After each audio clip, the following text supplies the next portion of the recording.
Hello again. This is Josh Carr with The Real Angle. Back again, and today I'm speaking with Ron Diamond. Ron, how are you doing today? I'm doing terrific. Thank you for having me. Thank you for coming. So, first thing I always like to get out of the way, because it's always the first thing people do on the computer, is what's the name of your company and what's your web address? Name of the company is Diamond Wealth, and the web address is diamondwealthstrategies.com. Excellent. Always like to get that out of the way because it's just a good thing to do. So let's start with the basics. What does Diamond Wealth do, and what do you do there? We invest alongside about 100 family offices, and these are families ranging anywhere between 250 million to 30 billion. And I kind of act as a funnel, and we invest in the private market. So that would be private equity, venture capital, real estate, and credit. And basically, of the families, I know who likes what. So if it's a multifamily deal or if it's a industrial deal, there's 20 families or 40 families that I'll go to. So basically, it's a way for me to, and I invest in every deal as well. So that's basically what we do. Got it. So you're sourcing the transactions and then helping them place capital. Correct. Out of curiosity, and this is just curiosity, when you do a deal, are you generally working with one family office per deal? Or are you bringing three of them Yeah. together? What? So yeah, it's a good question. So no, what we do is, we work with about 100. So let's say it's a multifamily real estate. There's like 60 families in of the 100 that I work with that like that asset class. Whereas if it's Okay. self-storage, there might be 28. So let's just say it's self-storage. I'll go to the 28 that like that. And if they want to come in, great. And if they don't, that's fine too. We don't, but I'm not charging anything. But I'm not doing it for self-list purpose. I do it selfishly because I'll put in a couple million bucks per deal, but that makes me the smallest guy on the cap table. I don't have enough capital to put in 50 to $100 million to every deal. Now I do. So I call it first call alpha. Got it. So you're co-investing along with them, but you're not a typical GPLP where you're like, I get a No, pref and a it's split. a way for me to access a finite amount of capital, and act as if we've got much more because we do. And we're pretty good. We've been able to put together $150 million in a couple weeks. We're also pretty good about saying no pretty quickly. So Right. I think that the people we work with appreciate that because if it might be a great deal, it just might not be a good fit for us. So we're very good about saying no quickly. Right. And if we have to scramble to pull the money together, we've done it. No, I appreciate that. I'm an operator, and I'd much rather be just have a polite no than dragging me along for 2 weeks where I think we're going to do a deal and you apparently don't want to hurt my feelings. It's like, look, it's not emotional. Just if you don't want to buy an apartment building in New Jersey, just say so, and let's move on with our day. Yeah, no, that's good. So, you hear the term club deal thrown around. Would you describe this as a club deal, then, so to speak? The way you're sort of Kind of, but, the difference is we're not charging anything. So, right. so it's not really a club deal in that sense. Again, it's a way for me. I used to run a hedge fund, and I started my career at Drexel Burnham. And one of the early things I learned is if there's a really attractive office market deal, typically you're going to bring it to your best or wealthiest client. Hmm. Um, I I remember when I was at Drexel Burnham, if Google would go public, they give you allocate maybe 100 or 500 or 1,000 shares, and who are you going to give it to? Your wealthiest or two wealthiest clients. That's what you Sure. do. Best I relationship. wanted to be that first call, but I don't have enough capital to be that first call. Now I do. So Got that's it. why I call it first call alpha. No, and that's a good way of describing it. Look, I mean that it's what you're describing is actually seeing the big picture, which is something that a lot of people don't do, frankly. So not to blow smoke, but I mean that makes a lot of sense. Out of curiosity, just because you mentioned you worked at Drexel, I used to have offices in the city at 55 Broad. Were you at 55 Broad? We were at sea. I think we were 60 broad. That's where it was, 60 Broad. Yeah, we were No, 60. yeah, the old Drexel Burnham building. Yeah, yeah, yeah. And Because I I was in the room when I was 24, but I was in the room when Fred Joseph announced we're going bankrupt, and I'm literally sitting around a bunch of people in their 50s and 60s, and many of these people were literally openly weeping. sure. In my takeaway from that was, and it was very pivotal for me because I could still remember. who was in the room, what they looked like, what they were wearing, even some smells and scents. No, it's like a trauma. Yeah, sure, sure. It was I just lost a good job. I don't have many stock options, but what was interesting is my takeaway from that was I would always be loyal to people, always, but Right. never to a company. Because if this can happen to Drexel, this can happen to Goldman, and then if you Sure. look at down the list, it can happen to Bear Stearns, it can happen to Lehman Brothers, it can happen to DLJ. So that was a takeaway for me, and that's what caused me to halt from working from Drexel and start my own company, which was a hedge fund. No, I have a buddy of mine who was at Lehman, and when Lehman blew up, he kidded around that the only thing he got as a takeaway was a bunch of free stationery. Stacks of notepads, stacks of pens. That was his bonus, if you will, was pens. So yeah, yeah, yeah, yeah. I hear you. But I the hear you. interesting thing that we do, it's a very tight community, ex Drexel. So we still keep in touch. I still keep in touch with Milken, and I go to Sure. the conferences, and it's a core group of people that really still keep in touch together. It's Excellent. really amazing group. Excellent. Well, that's fun. I just figured I'd ask. Cool, cool, cool, cool. So let's talk a little bit about investments. I mean, you're bringing money together, and that's great, but I assume there's certain product types that you personally find interesting because you're putting money to work. What's ringing your bell, so to speak, and what are the things that you're running away from and have no interest in today's market? Well, I think we're in a really interesting period. And again, look, you have to understand, I look at things through the lens of a family office, rather than a real estate private equity firm who's going to deploy money. The difference is that we have patient capital and we look at things 10, 20, 30 years rather than every 3 to 5 years in flipping it. So I Mm, look at things from a through a different lens than a lot of people. Um, I look at major trends. One thing we're staying away from, which I certainly don't have my finger on the pulse of, is office. I don't know how that's going to play out. I mean, personally, I think it's crazy not to be working in an office, particularly for these young kids, because if you're 25 or 30 years old, you do need a mentor. You do need a role model. sure. Everybody has them, but these kids don't want to do it. So my friend, who's one of the top guys in real estate as a tenant rep, says the world's changed and it's going to be 3 to 4 days a week is what it's going to be, and it's going to be hybrid. Well, So we and it's work funny you from mentioned the office. mentor thing. A lot of times you don't even realize that they were your mentors until you look back. Like, yeah, that guy took me under my wing. I didn't understand it because I was 25. So why would I understand what that even means? Plus, on a personal level, like thinking about my 20s, that was my social life. Like, I mean, that's who I hung out with and went for drinks with. So I'm just going to sit in my house all day. Like, that just, I don't know I, if I that's, I think there's going to be a backlash, is my opinion. I'm not basing this on any data, but no, but we're not wired to be sitting in a home individual without yeah, other human beings. We're wired as a species to be together. we're social And I animals. just think it's very unnatural. Now, for me or you, it's fine. We're a little more established and we've been around for a while. But if I was 25 years old and I was doing this, I would be missing out on a ton and I wouldn't understand what I'm missing out on. Yeah, yeah, yeah, yeah. No, you need the socialization. No, and that's a fair point. I mean, what you're talking about now is sort of thinking about real estate as broader macroeconomic, cultural, social, political trends, rather than just simply I'm going to buy this building and create some value and flip it and make a buck.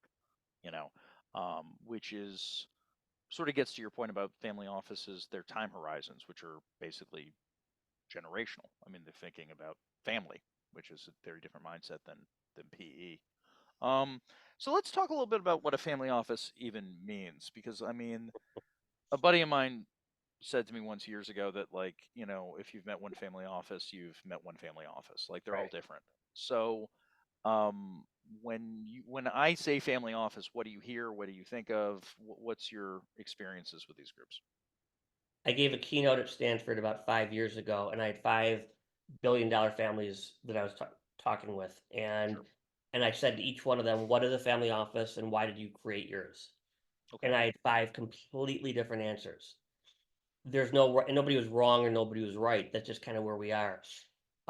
It's a term that's thrown around so often. Look, I'll give you a little backdrop of so to understand it. But family offices, you can go back to the Medici's over 1,000 years is when they really started. But in the U.S., it really started in the late 1880s with Rockefeller and Vanderbilt.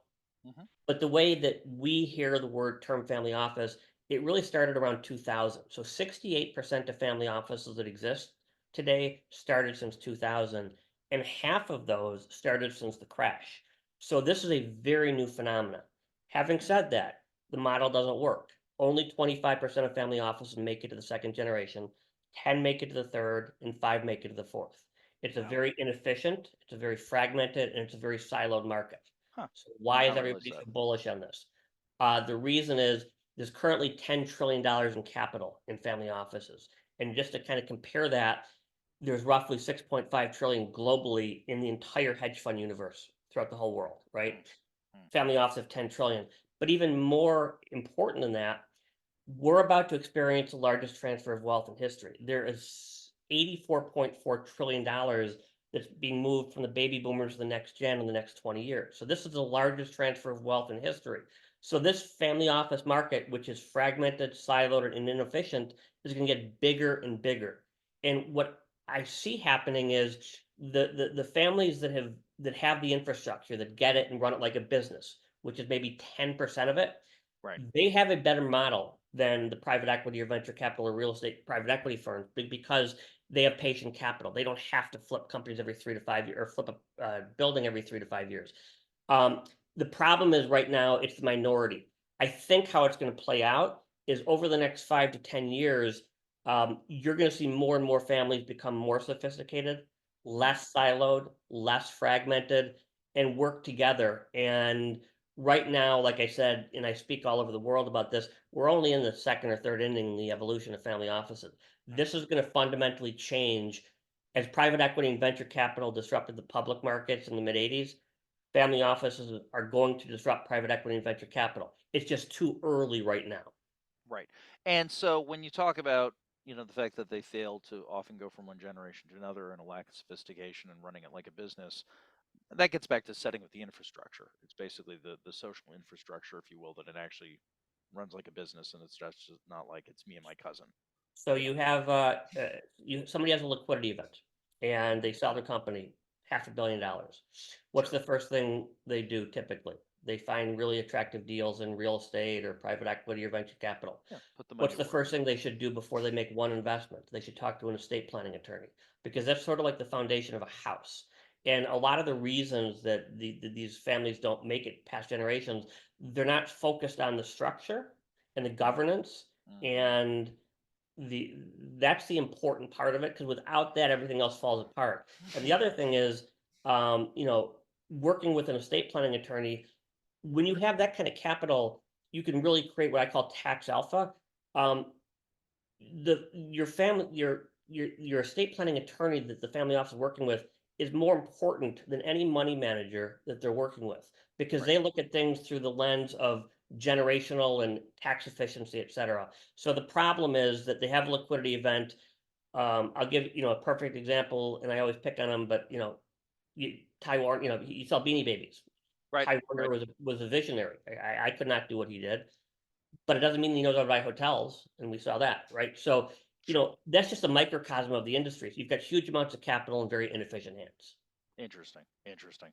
No, it's fun to talk about this because I mean I've interacted with some family offices that run in a professional manner and others not so much, and where it seems more like it's just like a place to hang your awards on the But wall most and of and I would what have you. argue most of them are not. I would say 85 to 90% of family offices that exist should not exist the way they're structured today, in my Right. opinion.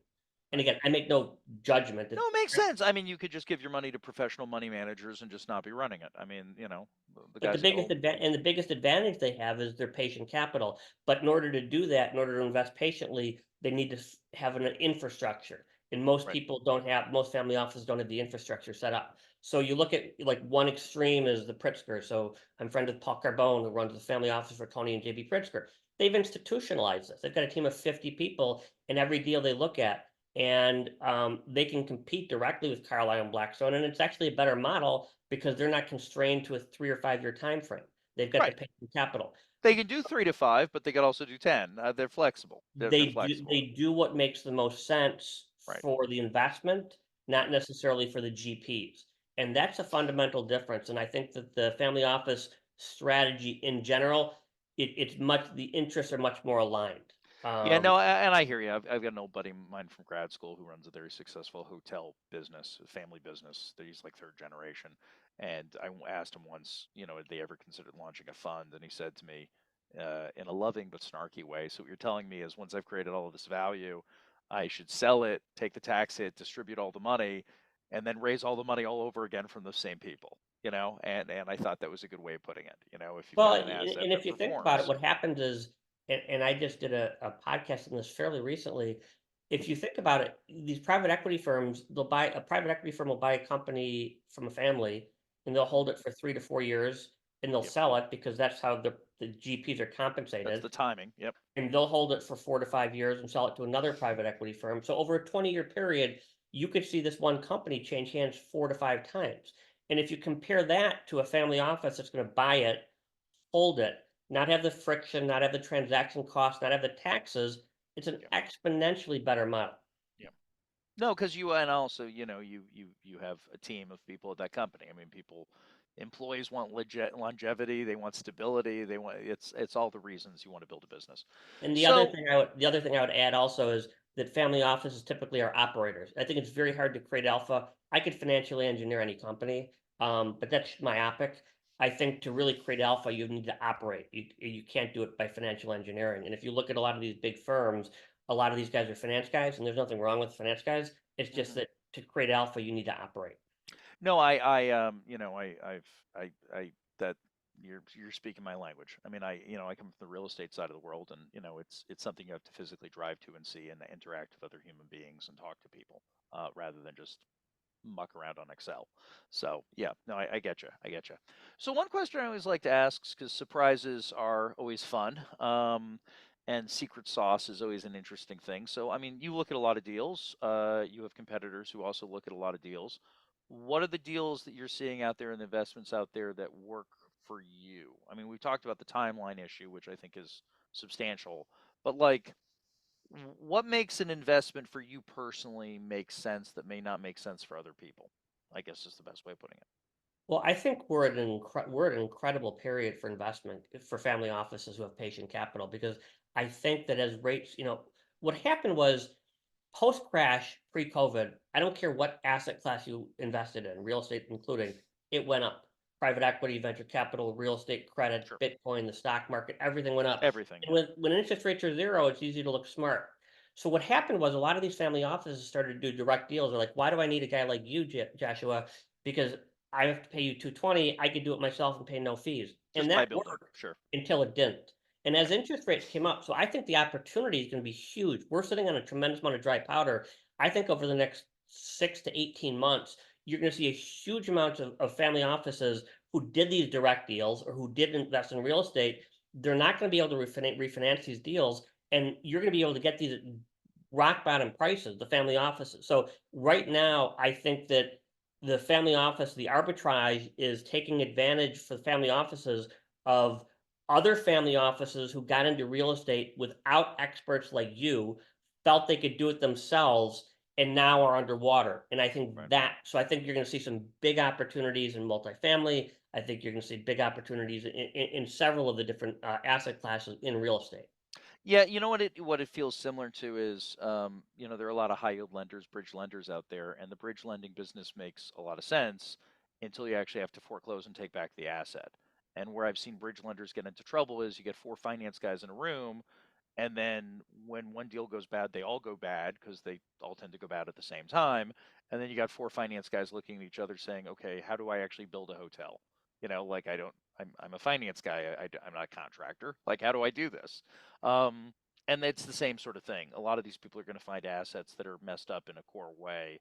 And that doesn't mean they know how to reposition them because But having it's said not that, their experience. I do think it's a great opportunity for people who are looking to raise capital from family offices to do that because Yep. the family office, we as an industry have a tremendous amount of dry powder, and if you can get in bed with one or two family offices and add value, typically a family office wants to introduce you to other families. It's kind of a very closed network. But if you're Sure. adding value, and the thing that people don't understand when they're working with family offices, and I try to explain this to them, which is different than working with the institutional firms, if you're working for a pension, if you're trying to raise money from a pension fund, okay, you're very successful in apartments in New Jersey. Hmm. What they're going to ask you is what's your 1, 3, 5, 10 year track record? What's your biggest drawdown? Tell me the data. And then Show they're me going to your find out, are pipeline. you a Right. good person or not?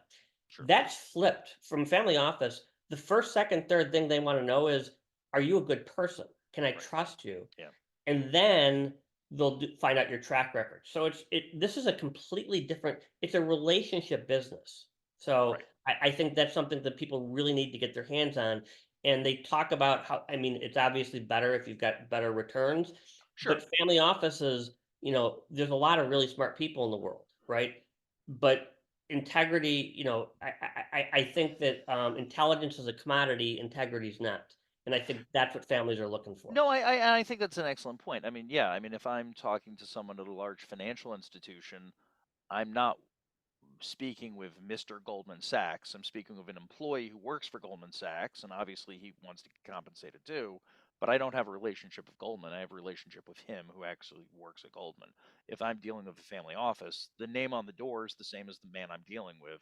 It's a very And they different want kind of relationship. right, and Different. they do make in general, they do make better partners. Now, Sure. today, we're still very early in the family office. Again, it's still very inefficient and fragmented and siloed, but that's gonna change. So we're in the process of creating a family office initiative at one of the top universities in the world, which will be announced in the next 90 days. And the whole point of this is that right now, these bright kids who come out of the good schools and they want to make a lot of money, they go into real estate or private equity or venture capital or hedge fund. Nobody goes into family offices.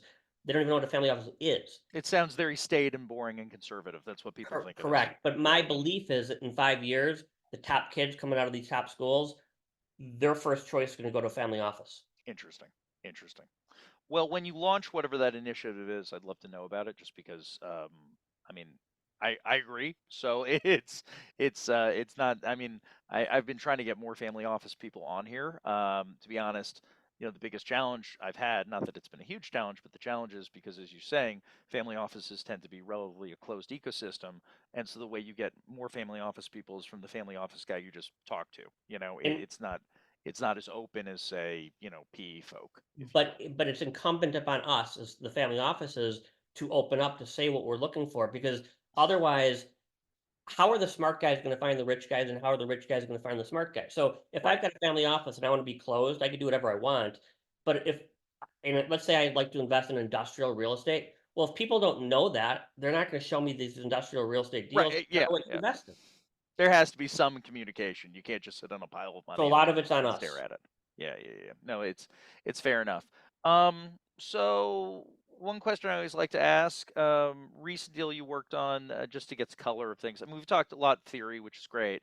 But just to talk some specifics. So, unexpected surprises on a recent transaction. I mean, you guys, I'm going to ask two questions. One is, what are you looking for in an operator, but also, and then I'll sort of morph into specific deals. So, with operators, you're looking for people you can build a relationship with, you're looking for integrity. Um, I don't know. How are you even judging that? Like, how do you, like quantifying a pipeline is a pipeline. How do you quantify integrity? Like, how do you deal with the intangibles? I guess is a good way of putting it. That's It's a an great interesting question. question. That's a great question, and I wish I could bottle the answer, and I wish I had a silver bullet. But I think it comes down, when I was younger, all I wanted to do was to work with the smartest people in the world, right? The smartest people that I know. Sure. My dad was a banker, and he used to tell me that he was brilliant and he was very successful. And he said when he'd have a meeting with 10 to 12 people, you could always tell who the lawyer was because the lawyer, in general, the lawyer would typically come in and try to show that they're the smartest guy in the room. Sure. Sure. Sure. Sure. The entrepreneur would come in, and his goal was to find the smartest guy in the room. So I look at what I do is that, right? Right. I would rather, in most situations, as my brothers like to tell me, I am the dumbest and the poorest person that I'm working with. It's a But loving I'm family. fine Yeah. but I'm fine with that. You Yeah. wanna be around people that are smarter than you, Sure. and I think the biggest obstacle for success for a lot of these family offices is the ego of the matriarch or patriarch because they did it one way doesn't mean you're good at something else. Yeah, it's funny. And firms, that comes back to also firm culture. Like some firms, like I've done some work with Jones Lang LaSalle over the years, and I love the JLL guys. And I Great remember firm. speaking with a senior guy over at JLL. This is Chicago office, and I'm talking about sort of like we are talking about. I was doing some teaching, so I was talking about like where are you recruiting your analysts and associates from, et cetera, et cetera. And we got into a conversation about the philosophy of recruiting. And the way he put it to me is basically, I'd rather hire the B student who was a pleasant person to work with than the A student who was, he used an obscenity to describe the kind of A student. And I always thought that was a very different philosophy than a lot of the private equity shops. I've done work at a number of PE shops, and, a lot of PE shops, they want that A guy regardless of whether or not he's an absolute prick. And uh, you know, that's a philosophy, I guess. I mean, that's just management Well, philosophy. many of them have succeeded. Yeah. No, I mean, again, you can make money either way. I think it's a question of how you want to do it. Yeah. So it's interesting. It's interesting. So, the economy's in an interesting place. Interest rates have been bouncing all over the place. I understand that to a certain extent, family offices are isolated from this because they take a very long time horizon. At the same time, treasuries have spiked. I mean, they can't be totally siloed. What are you seeing for them as far as their appetite or interest in real estate right now? Because obviously that's my For focus. family offices? Yeah, for family offices. Yeah, I mean, real estate's the largest asset class for family office. Roughly 25% of the assets that family offices invest in is in real estate. What that could be multifamily, it could be industrial, it could be student house, it could be any different form. It's an So that interesting is the fact. biggest asset class, followed second by private equity.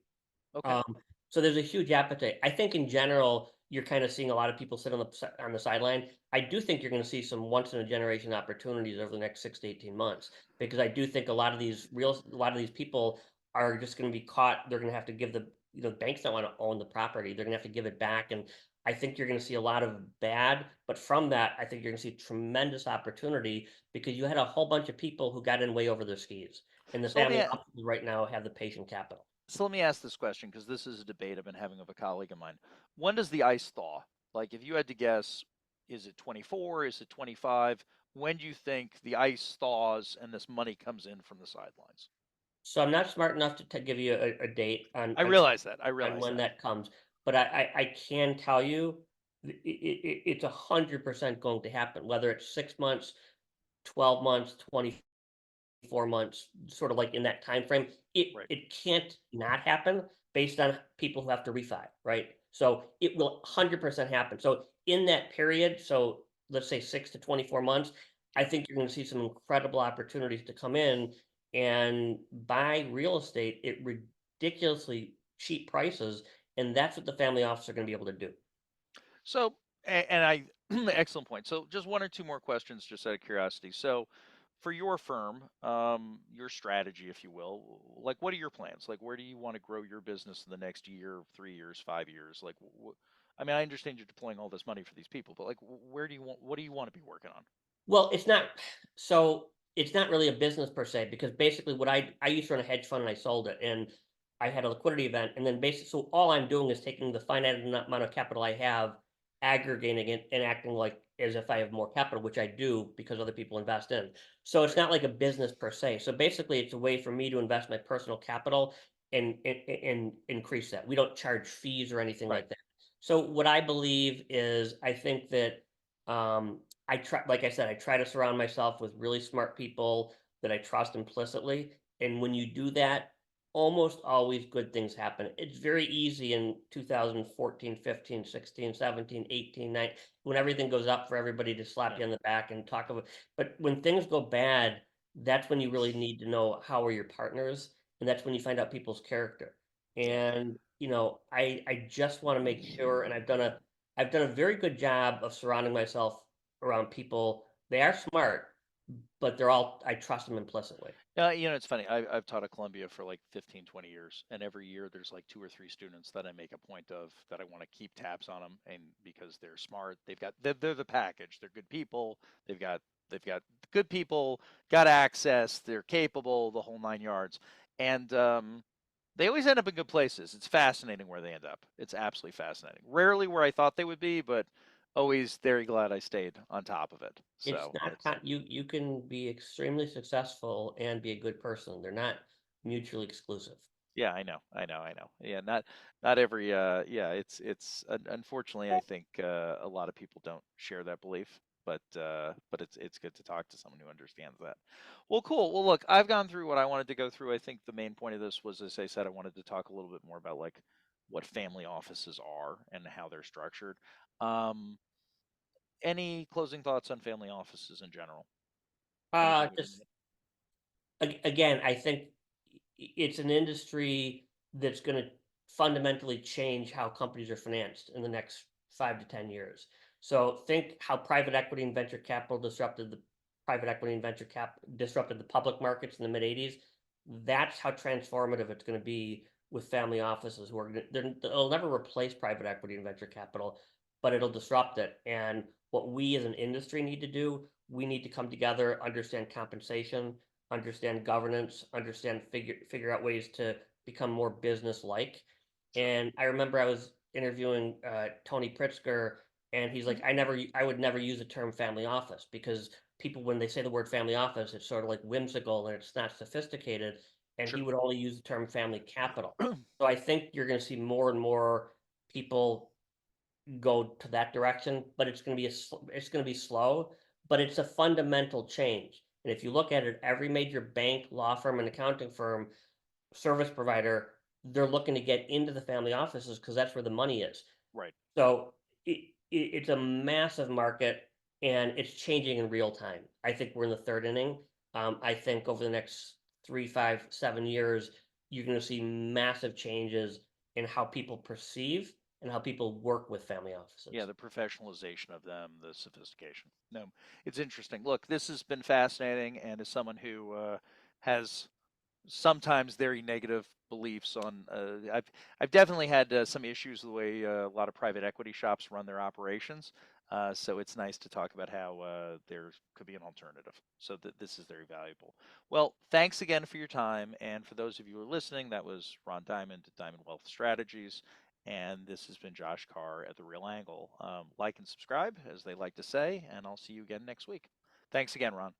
Thank you. My pleasure.